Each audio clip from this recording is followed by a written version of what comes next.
இன்னைக்கு வர எத்தனையோ மம்மிக்கள் கண்டுபிடிக்கப்பட்டு ஆராய்ச்சி செய்யப்பட்டு வந்தாலும் 1898 செங்கடல் பக்கத்துல இருக்க ஜெபபி என்கிற பிளேஸ்ல கண்டுபிடிக்கப்பட்ட ஒரு மம்மி மட்டும் வேறுபட்டு காணப்படுறதுக்கான காரணம் என்ன? மம்மிபிகேஷன் பதப்படுத்தல் முறை எதுவும் பயன்படுத்தப்படாம மூளை உட்பட உள்ளுறுப்புகள் எதுவும் நீக்கப்படாம 3000 வருடங்கள் செங்கடலுக்கு அடியில இருந்தும் மீங்க கூட அவனோட உடம்பை எதுவும் செய்யாம மற்ற மம்மிக்களை விட நல்ல நிலைமையில இருந்த இந்த மம்மி வேற யாரும் இல்ல, 3000 வருஷங்களுக்கு முன்னால வாழ்ந்த கொடுங்கோல் மன்னனான எகிப்திய அரசன் ஃபிரௌன் தான். சரி, எதனால இவனோட உடம்பு இந்த அளவுக்கு பாதுகாக்கப்பட்டிருக்கு? இதுக்கு பின்னால என்ன நடந்திருக்கும்? வாங்க பார்க்கலாம். அதுக்கு முன்னால இந்த மாதிரியான சுழற்சிமான வீடியோக்களை பார்க்கிறதுக்கு என்னோட யூடியூப் சேனலை சப்ஸ்கிரைப் பண்ணி மறக்காம பெல் பட்டனை கிளிக் பண்ணிக்கோங்க. ஒரு அரசன் எப்படி இருக்க கூடாதுன்னு மக்கள் விரும்புவாங்களோ அந்த மாதிரியான ஒரு கொடூர அரசனா ஃபிரௌன் இருந்தான். தன்னை விட இந்த உலகத்துல பெரியவன் யாரும் இல்ல, தான் கடவுள்னு அறிவிச்சது மட்டும் இல்லாம அவனோட சிலையவே செதுக்கி அதையே வணங்க சொல்லி மக்களை கொடுமை செஞ்சான். பனு இஸ்ரவேலர்கள் எனப்படுற அவனோட மக்களை கொத்தடிமைகளாகவும் வச்சிருந்தான். இந்த நேரத்துல ஃபிரௌனுக்கு ஒரு கனவு வருது. பனு இஸ்ரவேலர்கள் கிட்ட இருந்து ஒரு தீச்சுவாலை வந்து அவனோட அரண்மனையை எரிக்கிறத கண்டு திருக்கிட்டு எந்திருக்கிறான். அடுத்த நாளே குறி சொல்றவங்க ஜோதிடம் பாக்குறவங்க எல்லாரையும் கூப்பிட்டு அந்த கனவுக்கு அர்த்தம் என்னன்னு கேட்கிறான். அதுக்கு அவங்க பனு இஸ்ரவேலர்களை சேர்ந்த ஒரு பெண்ணோட கர்ப்பத்துல பிறக்கிற குழந்தை பெரியவனாகி ஃபிரௌனை அழிச்சு வீழ்த்தி ஆட்சியை கைப்பற்றுவான்னு சொன்னதை கேட்ட ஃபிரௌன் கோபத்தோட உச்சிக்கே போறான். அதோட விளைவா அந்த நாட்டுல ஒவ்வொரு கர்ப்பிணிகளும் கண்காணிக்கப்பட்டு பிரசவிக்கப்பட்ட எல்லா ஆண் குழந்தைகளையும் அறுத்து கொலை செய்யறாங்க. பல்லாயிரக்கணக்கான பிஞ்சு ஆண் குழந்தைகளை தாய்மாரோட கண்ணு முன்னாடியே வெட்டி கொலை பண்றாங்க. ஆனா ஒரு தாய் மட்டும் ஃபிரௌனோட படைக்கு பயந்து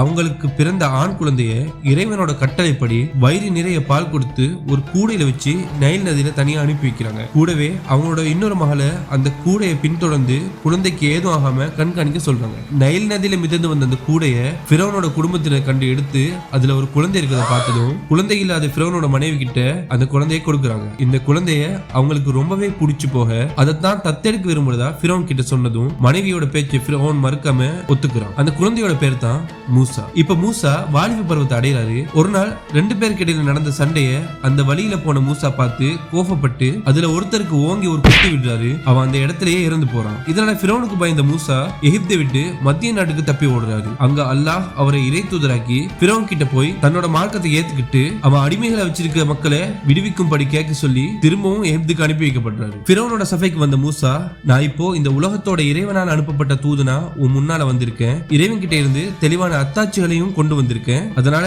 இஸ்ரவேலர்களோட மக்களை என்னோட அனுப்பிவேன்னு சொல்றாரு. அதுக்கு ஃபிரௌன் உன்னோட அத்தாட்சிகளை எனக்கு நிரூபிச்சு காட்டுன்னு சொல்றான். அப்போ மூசா தன்னோட கையில இருந்த தடியை கீழே போடுறாரு. உடனே அது ஒரு பெரிய பாம்பாக மாறிடுது. அடுத்து அவரோட கையை தன்னோட சட்டை பைக்குள்ள விட்டு வெளியே எடுக்கிறாரு. அந்த கை ரொம்பவும் பிரகாசமா மின்னுது. இதை பார்த்த ஃபிரௌனோட இருந்த தலைவர்கள் மூசா நிச்சயமா ஒரு சூனியக்காரனா தான் இருக்கணும்னு சொல்றாங்க. அது மட்டும் இல்லாம மூசாவை தோக்கடிக்கணும்னு அந்த காலகட்டத்தில் வாழ்ந்த சூனியத்துல பெரிய வல்லுநர்கள் இருந்தவங்க எல்லாம் ஃபிரௌனோட சபைக்கு கூட்டிட்டு வராங்க. மூசாவை தோற்கடிச்சா பெரும் வெகுமதிகள் தர்றதாவும் தனக்கு ரொம்ப நெருக்கமானவங்களை அவங்களை ஆக்கிக்கணும் ஃபிரௌன் அவங்க கிட்ட சொன்னான். அந்த சூனியக்காரங்க மூசா கிட்ட தடியை நீங்க முதல்ல எறியறீங்களா இல்ல நாங்க எறியட்டுமான்னு கேட்டதுக்கு நீங்களே முதல்ல எறிங்கன்னு மூசா அந்த சூனியக்காரங்க கிட்ட சொல்றாரு. அந்த 3 சூனியக்காரங்களும் தங்களோட கையில இருந்த தடிகளை கீழே போட்டு சூனியம் மூலமா மக்களோட கண்ணை மயக்கி அந்த தடிகளை பாம்பா மாத்திடுறாங்க. இப்ப மூசாக்கு அவரோட கைத்தடியை கீழே போடும்படி இறைவன் கிட்ட இருந்து கட்டளை வர அவரும் அதை கீழே போடுறாரு. அது ஒரு பெரிய பாம்பாகி சூனியத்தால கொண்டு வரப்பட்ட பாம்புகளை விழுங்கிடுது. இதனால சூனியக்காரர்கள் தோற்கடிக்கப்பட்டது மட்டும் இல்லாம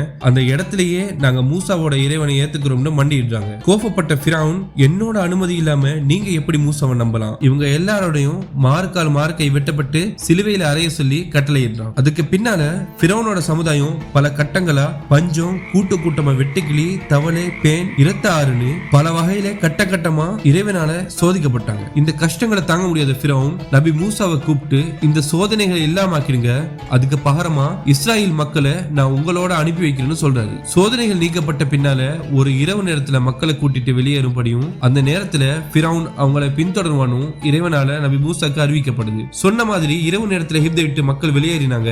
காலையில ஃபிரௌன் அவங்களை பின்தொடர்ந்து விரட்டி போனான். நபி மூசாவும் மக்களும் போற வழியில ஒரு கடல் குறுக்கிடுது. பின்னால ஃபிரௌன் விரட்டி வந்துட்டு இருக்கான். போறதுக்கு வேற வழியும் இல்ல.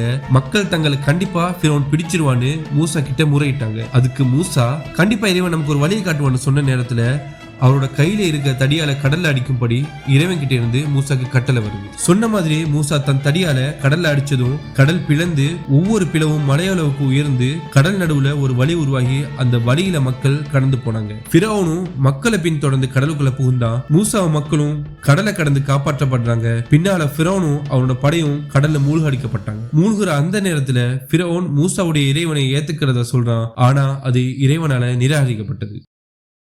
இந்த நேரத்தில் தானா நீ நம்புகிறாய்? சற்று முன் வரையில் திடனாக நீ மாறு செய்து கொண்டிருந்தாய். இன்னும் குழப்பம் செய்பவர்களில் ஒருவனாகவும் இருந்தாய். எனினும் உனக்கு பின்னுள்ளவர்களுக்கு ஓர் அத்தாட்சியாக இன்றைய தினம் நாம் உடலை பாதுகாப்போம். நிச்சயமாக மக்களில் பெரும்பாலோர் நம் அத்தாட்சிகளை பற்றி அலட்சியமாக இருக்கின்றார்கள்.